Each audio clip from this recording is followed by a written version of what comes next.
पहले से ही मालूम है और संतों ने आप लोग को बताया भी है, जानकारी भी है कि दर वर्ष यह कार्यक्रम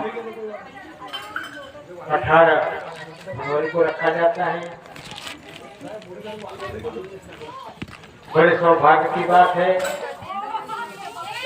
कि कार्यक्रम में सबसे महत्व की बात कि हमारे आचार्य गद्दी बड़ैया से परम पूज्य मान साहब का आगमन होता है, आचार्य साहब का आगमन होता है और हम सभी लोग उनके दर्शन भी प्राप्त करते हैं और उनका आशीर्वचन भी मिलता है हम लोगों को।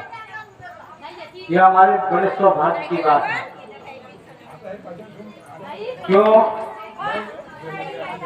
कि अगर हम अपने समय निकालेंगे, पैसा खर्च करेंगे तो हम उतनी दूर जाके आचार्य साहब का दर्शन कर पाएंगे और घर बैठे ही आप लोगों को दर्शन प्राप्त होता है। ये बड़े सौभाग्य की बात है। यह कार्यक्रम सत्संग के रूप में रखा गया है,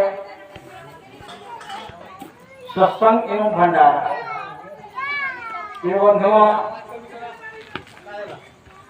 सत्संग में हमारा जितना समय बीत जाए, जितना समय चला जाए, वो बड़े सौभाग्य की बात है।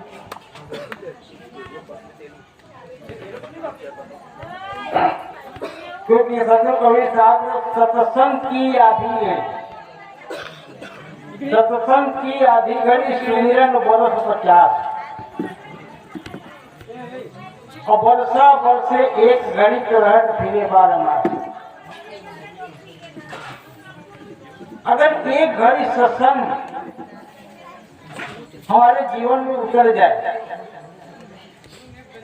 एक घड़ी का सत्संग हम अगर श्रवण कर लें, अपने हृदय में उतार लें, सदगुरु कबीर साहब कहते हम कल्याण के भागी बन गए।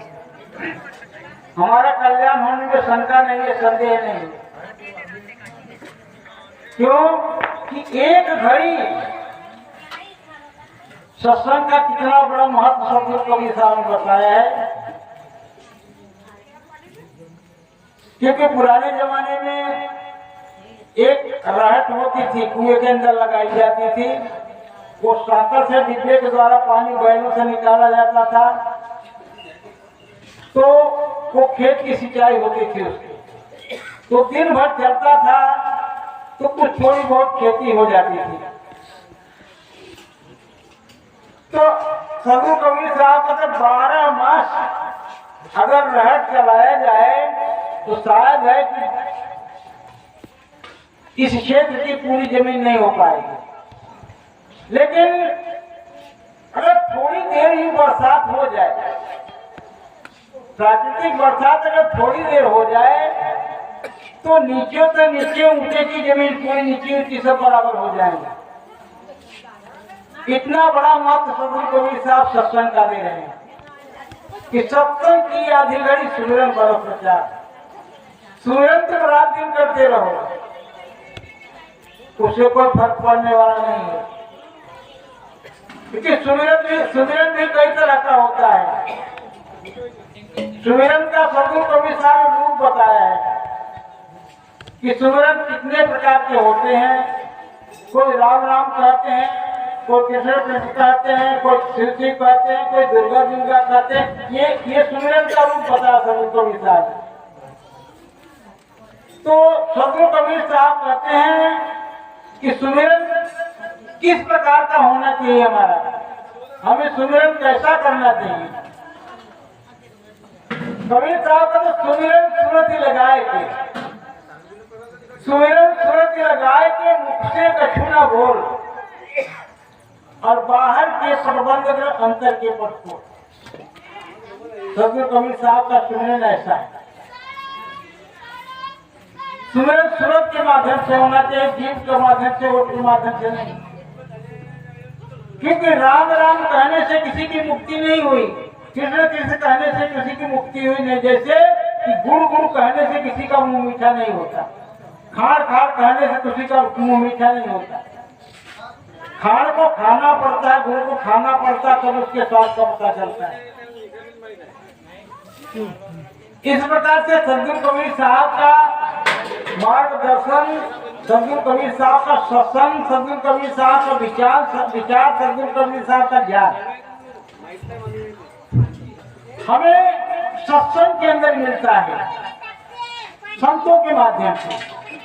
क्योंकि दूर दूर से संत महात्मा आते हैं, तो जो भी उन्होंने ज्ञान अर्जित किया है, जहाँ से भी वो ज्ञान अर्जित करते हैं, वो हमको आपको लाके यहाँ बंटवारा करके बांटते हैं। अब हमारा सौभाग्य है कि हम उसको ग्रहण कर लें, क्योंकि ग्रहण करना भी सहज बात नहीं है। सदगुरु कबीर साहब का ज्ञान, संतों का ज्ञान जो है, ग्रहण करना कोई साधारण बात नहीं है। सदगुरु कबीर साहब का ज्ञान, विचार, संतों का ज्ञान किस प्रकार से सदगुरु कबीर साहब ने बताया है, तो कहाँ ठहरेगा, कैसा हृदय, किसी प्रकार का हृदय हो तो ठहर सकता है। सदगुरु कबीर साहब कहते हैं, कबीर ज्ञान असह जस सिंहिन का दूध।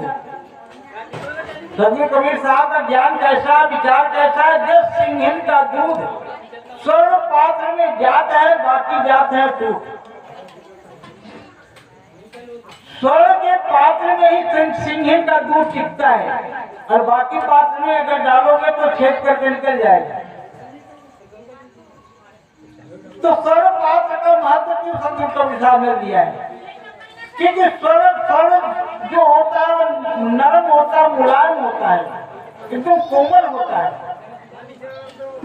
तो इस प्रकार से जो हमारा हृदय कोमल होगा, हमारा हृदय मुलायम होगा, हमारे अंदर नम्रता होगी, तो हमारे अंदर सदगुरु कबीर साहब के विचार ठहरेंगे।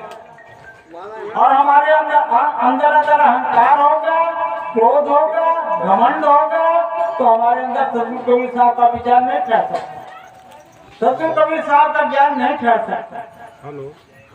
इसलिए दूर दूर से संत यहाँ आते हैं, दूर दूर से महापुरुष यहाँ आते हैं। क्यों आते हैं? आप लोगों की रोटी खाने नहीं आते, वो तो आपका व्यवहार है, ये खिलाना ही पड़ेगा। लेकिन 2 रोटी के बदले में कितनी अमूल्य ज्ञान हमको दे के जाते हैं, 2 रोटी के बदले में कितनी अमूल्य ज्ञान हमको दे के जाते हैं। अगर हम उसकी तुलना करें तो हमारी रोटी की कीमत कुछ भी नहीं। इसलिए प्रिय बंधुओं,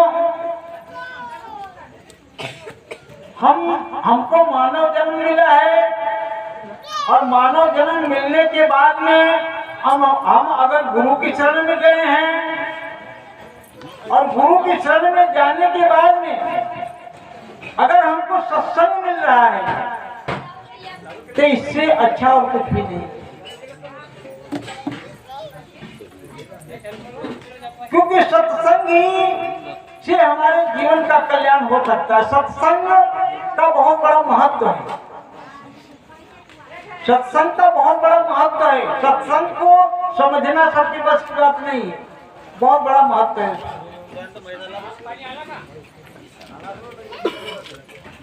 सत्संग का मतलब क्या है? सत्य का संग करना, सत्य को जानना, सत्य को पहचानना, सत्य को परखना, सत्संग का मतलब। सत्य को जानना ही सत्संग कहा गया है, सत्य का संग करना। तो सत्य का संग कब करेंगे? जब हमारे अंदर हमारी सत्य धारणा होगी, हमारी सत्य रहनी गहनी होगी, हमारी सत्य बोली भाषा होगी, हमारे सत्य के आचरण होंगे, तब हम सत्य को समझ पाएंगे, सत्य को जान पाएंगे। और ये बड़ा कठिन है, इतना सहज नहीं, क्योंकि रात दिन हम झूठ बोलते रहते हैं, हमारा पूरा दिन झूठ में जाता है। इसलिए सदगुरु कबीर साहब ने झूठ से दूरी बनाओ, झूठ को छोड़ो और सत्य से नजदीकी करो, सत्य के नजदीक जाओ, सत्य को धारण करो। जब तक हम सत्य को धारण नहीं करेंगे तब तक हम सत्य को जान नहीं पाएंगे। और सत्य कहीं दूसरी जगह की वस्तु नहीं है, सत्य कहीं बाहर नहीं। उसको जानने के लिए हमको परिश्रम करना पड़ेगा, उसके लिए हमें कुछ खर्चा करना पड़ेगा, या उसके लिए कहीं हमें जाना पड़ेगा। क्योंकि सत्य तो हमारा ही स्वरूप है, हमारे अंदर की वस्तु है, हमारे अंदर की वस्तु है। उसको जानने में हमको कोई कठिनाई नहीं होना चाहिए, कोई परेशानी नहीं होना चाहिए। लेकिन बाहर की वस्तु जानने के लिए हम बड़े इच्छुक हैं, बाहर की वस्तु को हम जान लेते हैं बड़े ध्यान से, बड़े विचार से उसको जानने की कोशिश करते, लेकिन हमारा जो स्वरूप है, हमारे अंदर जो है, उसको हम नहीं जान पाते। उसको हम कभी जानने की कोशिश ही नहीं की, उसको हमने जानने का भी प्रयास ही नहीं किया। इसलिए प्रिय बंधुओं, हमें अपने आप को जानना पड़ेगा। तो विशेष समय हमको नहीं दिया गया था, खाली 10-5 मिनट का समय दिया गया था, क्योंकि आगे हमारे और महापुरुष आए हैं। और फिर दूसरी बात की भजन पार्टी का भी कार्यक्रम है। तो आप लोग एकाग्र से बैठे रहेंगे तो आप लोगों को सत्संग का भी लाभ मिलेगा और भजनों का भी लाभ मिलेगा। तो विशेष समय लाभ लेते हुए इन्हीं शब्दों के साथ मैं अपने वाणी को विराम देता हूँ। और दूसरी बात